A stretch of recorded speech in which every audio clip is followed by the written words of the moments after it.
പരാജയത്തിനെ ഭയപ്പെട്ട ജീവിക്കുന്ന ആൾക്കാരാണ് കൂടുതൽ ആൾക്കാർ. ഒരു എൻ്റർപ്രണർഷിപ്പ് എന്ന് പറഞ്ഞാൽ ആദ്യം വേണ്ടത് ഗട്ട്സാണ്. നോ ഗട്ട്സ് നോ ഗ്ലോറി എന്ന് പറയും. ഗട്ട്സ് ഇല്ലാത്തൊരു സക്സസ് ഒരിക്കലും ഉണ്ടാവില്ല.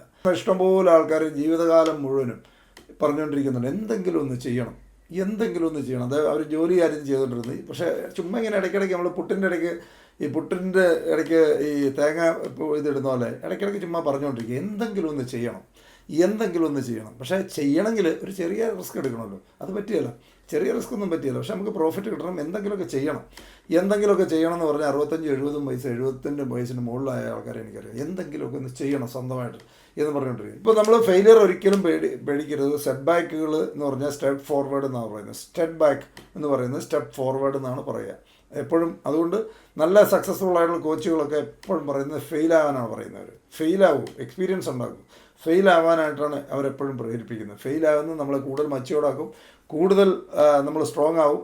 നമ്മൾ വീക്കായുള്ള എല്ലാ ഏരിയയിലും എക്സ്പീരിയൻസ് കിട്ടിയതിന് ശേഷം പല ആൾക്കാരും നമ്മുടെ ഇവിടുത്തെ ഒരു പൊതുവെ ഒരു അണ്ടർസ്റ്റാൻഡിങ് ഒരു 40-45 വയസ്സ് കഴിഞ്ഞാൽ ഉടനെ ആൾക്കാർ ബാലൻസ് ഷീറ്റ് എടുത്തു കഴിഞ്ഞു. നമ്മളും നാട്ടുകാരും വീട്ടുകാരും ഒക്കെ ഇവൻ ഇനിയിപ്പം എൻ്റെ ജീവിതമൊക്കെ ഇനിയിപ്പോൾ ഇങ്ങനെയാണ് കഴിഞ്ഞു. നല്ല പല ആൾക്കാരും വലിയ വെൽത്തൊക്കെ ഉണ്ടാക്കിയിരിക്കുന്നവർ മുഴുവൻ 60ൻ്റെ മുകളിലാണ്. ഒരു 60 വയസ്സായ ആൾക്കാർക്ക് ഇവിടെ റിട്ടയർ ആയിട്ട് അന്നേരം നമ്മൾ പരിപാടി അവസാനിപ്പിക്കുന്ന ആൾക്കാർ 60 വയസ്സിൽ തുടങ്ങണം. 60 വയസ്സിലാണ് ജീവിതം തുടങ്ങേണ്ടതെന്ന് പറയും. കാരണം നമ്മുടെ ശരിക്കും പറഞ്ഞാൽ ഒരാളുടെ ഏറ്റവും എക്സ്പീരിയൻസ് മുഴുവൻ കിട്ടിയിരിക്കുന്ന ഒരു സമയമാണ്. അത് കഴിഞ്ഞിട്ടാണ് ഇത്രയും കാലത്തെ എക്സ്പീരിയൻസ് മുഴുവനും എൻകാഷ് ചെയ്യേണ്ടത്. പക്ഷെ പല ആൾക്കാരും ആ സമയത്ത് മാളത്തിലാണ്. ആ സമയത്ത് നമ്മൾ പിച്ചർ ഗ്രൗണ്ടിലില്ല, ക്രീസിലില്ല, നമുക്ക് ഗോൾ പോസ്റ്റ് ഗോളില്ല, ചുമ്മാ പന്തം കൊണ്ട് എന്നാൽ ഗോൾ അടിക്കുക. ആ സമയത്ത് നമ്മൾ ബോളെ തൊടുന്നില്ലെങ്കിൽ എന്ത് ചെയ്യും? ഇതാണ് അവസ്ഥ. അപ്പോൾ എക്സ്പീരിയൻസ് ആണ് ക്യാഷ് ആകുന്നതെന്നുള്ളവരെ ആദ്യം പറഞ്ഞിരിക്കുക. ഫെയിലിയറാണ് നമുക്ക് നാളെ ക്യാഷ് ആകുന്നത്. ഫെയിലിയർ എന്തുമാത്രം ഉണ്ടാക്കിയിട്ടുണ്ടോ അത്രമാത്രം നമ്മൾ തിരിച്ചു വരാനുള്ള സാധ്യത കൂടുതലാണ്. ഫെയിലിയറാണ് നമ്മുടെ ബാങ്ക് ബാലൻസ്, ഫെയിലിയറാണ് നമ്മുടെ അസറ്റ്. ഇതാദ്യം നമ്മൾ വിശ്വസിക്കാൻ സാധിക്കണം. ഫെയിലാവട്ടെ, ഇത് കൂടുതൽ ഫെയിലാവട്ടെ, നമുക്ക് തിരിച്ചു വരാൻ പറ്റും. ഏറ്റവും നമ്മൾ സക്സസ്സിലേക്ക് പോകുമ്പോൾ ഏറ്റവും കൂടുതൽ ശ്രദ്ധിക്കേണ്ടത് നമ്മുടെ ബ്രെയിൻ വേറെയുള്ള ആൾക്കാരുടെ ബ്രെയിനുമായിട്ട് കണക്റ്റ് ആവും.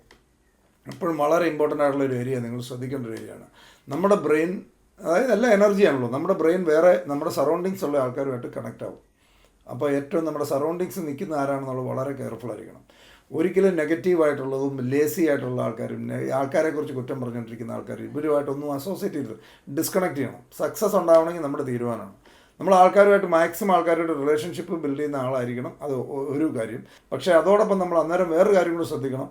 ഒരിക്കലും ഞാൻ പറഞ്ഞു ഫ്രീക്വൻസി മാച്ച് ചെയ്യാത്ത ആൾക്കാരുടെ അടുത്ത് നമ്മൾ നെഗറ്റീവ് ഡിസ്കഷൻസ്, ആൾക്കാരെക്കുറിച്ച് ചുമ്മാ വെറുതെ രാഷ്ട്രീയം രാവിലെ മുതൽ വൈകുന്നേരം വരെ രാഷ്ട്രീയം പറഞ്ഞു. ഓക്കെ, രാഷ്ട്രീയം നടന്നുകൊണ്ടിരിക്കുന്ന കാര്യങ്ങളെക്കുറിച്ചൊക്കെ നമ്മൾ അറിഞ്ഞിരിക്കണം. ഓക്കെ, അത് മനസ്സിലാക്കി സംവദിക്കുകയൊക്കെ വേണ്ടി വരും.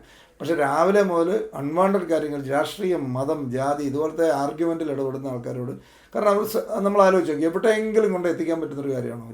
ജാതിയുടെ കാര്യവും ഒരാൾ 2000 വർഷത്തെ കാര്യം പറയും, വേറൊരാൾ 10,000 വർഷത്തെ കാര്യം പറയുന്ന ഒരു സംഭവം എവിടെയെങ്കിലും കൊണ്ട് ഇത് എൻഡ് ചെയ്യാൻ പറ്റുന്നൊരു സാധനമാണോ? ഒരു തരത്തും കൊണ്ട് എൻഡ് ചെയ്യാൻ പറ്റാത്തൊരു കാര്യത്തിന് വേണ്ടി രാഷ്ട്രീയക്കാർ ചർച്ച ചെയ്യുന്ന അവരുടെ തൊഴിലാണ്. അവരവരുടെ ബിസിനസ്സാണ് ചെയ്തുകൊണ്ടിരിക്കുന്നത്, അവരവരുടെ തൊഴിലാണ് ചെയ്തുകൊണ്ടിരിക്കുന്നത്. ചുമ്മാ ഇരിക്കുന്നത് സംസാരിച്ചുകൊണ്ടിരിക്കുന്ന ആലോചിച്ച് നോക്കി. ചുമ്മാ വീട്ടിൽ ഇരിക്കുന്നവൻ നമ്മുടെ എത്ര പ്രൊഡക്റ്റീവായിട്ടുള്ള സമയമാണ് കളയുന്ന ആലോചിച്ച് നോക്കി. ആവറേജ് ഒരു മനുഷ്യൻ ഒരു ദിവസം 3 മണിക്കൂർ സ്ക്രീൻ ടൈം ഉണ്ടെന്നാണ് പറയുന്നത്. 3 മണിക്കൂർ സ്ക്രീൻ ടൈം എന്ന് പറഞ്ഞാൽ ഒരു മനുഷ്യായുസ് 12 വർഷം. നമ്മൾ മൊത്തം നോക്കിയാൽ ബാലൻസ് എത്രയുണ്ട്, പണിയെടുക്കുന്ന വർഷം എത്രയുണ്ടെന്ന് ആലോചിച്ച് നോക്കി. 75 വയസ്സ് വരെ ഒരാൾ ജീവിക്കുകയാണെങ്കിൽ ഇവിടുത്തെ ഒരു സിസ്റ്റം നമ്മളെ പഠിപ്പിച്ചിരിക്കുന്നത് 8 മണിക്കൂർ കിടന്ന് ഉറങ്ങണമെന്നാണ്. 8 മണിക്കൂർ കിടന്ന് ഉറങ്ങാമെന്ന് പറഞ്ഞാൽ 75 വയസ്സ് വരെ ജീവിച്ചിരിക്കുന്ന ഒരാൾ 25 കൊല്ലം കിടന്ന് ഉറങ്ങുവാണ്. 25 പോയി, ബാക്കി 50 ഉള്ളൂ. പിന്നെ ബാക്കി ഉള്ള 50-നകത്ത് 12 വർഷം മൊബൈലിൽ തോണ്ടിക്കൊണ്ടിരിക്കുകയാണ്. അപ്പോൾ 12 കുറച്ച്, പിന്നെ 38 വർഷമാണ് പിന്നെ ഉള്ളത്. പിന്നെ കഴിക്കാനുള്ള നമ്മുടെ ഏറ്റവും പ്രയോറിറ്റി കൊടുക്കുന്ന സാധനങ്ങൾ കഴിഞ്ഞിട്ട് പിന്നെ ഇപ്പോൾ ഇതെല്ലാം കഴിഞ്ഞിട്ട് എത്ര സമയം നമ്മൾ ജോലി ചെയ്തു?